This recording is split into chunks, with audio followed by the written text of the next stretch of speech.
আলহামদুলিল্লাহ, মাঠিয়া সাংবেড়িয়া গ্রামে দাদাপীর খানকা শরীফ মক্তবের বাচ্চাদের পরিদর্শন হচ্ছে, ইনস্ট্রাকশন চলছে। হাফেজ মুর্শিদুল ইসলাম সাহেব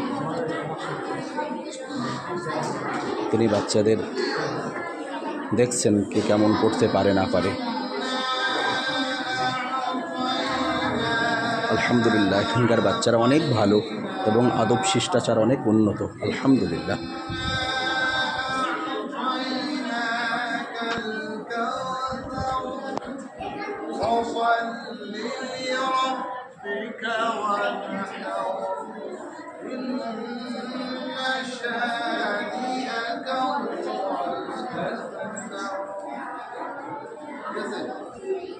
তোমাদের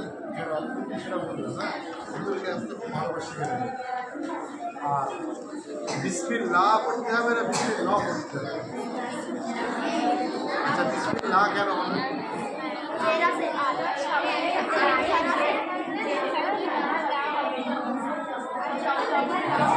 ঠিক আছে, আল্লাহ শব্দের লামের আগে যদি জের থাকে তাহলে সেটা বারিক করে পড়তে হবে, অর্থাৎ পাতলা করে লা করে নিতে হবে। আর যদি আল্লাহ শব্দের লামের আগে জবর অথবা পেশ, জবর ও পেশ যদি আসে তাহলে করে পড়তে হবে, অর্থাৎ মোটা করে ল করে তাহলে বিসমিল্লাহ হবে না বিসমিল্লাহ হবে? বিসমিল্লাহ হবে। ঠিক আছে, আলহামদুলিল্লাহ হবে না লিল্লাহ হবে?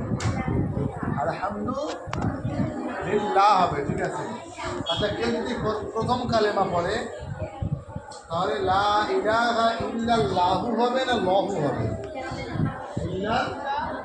লা বললে কেন? লা ইলাহা ইল্লাল্লাহু কোনো দিনের জন্য লা হবে না।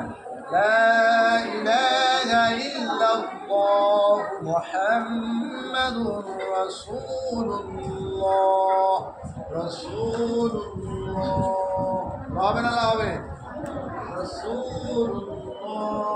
কি বলতে হবে তারপরে? সাল্লাল্লাহু। আচ্ছা, সাল্লাল্লাহু হবে না সাল্লাল্লাহু হবে? হ্যাঁ, হয়নি। সাল্লাল্লাহু সাল্লাল্লাহু সাল্লাল্লাহু সাল্লাল সল সর দিয়ে লেখা সাল্লাল্লাহু আলাইহি ওয়াসাল্লাম। ঠিক আছে, তোমরা ওটা ভালো চেষ্টা করবে। হ্যাঁ, যেটা বললাম তোমাদের, আমি তোমাদের বোর্ডে লেখা পেন আছে আর মশাই আছে, বুঝিয়ে দেবো। ঠিক আছে, কালিমা যে কটা মুখস্থ আছে সব করে মানে মস্ত আমরা ধরবো, ধরবো।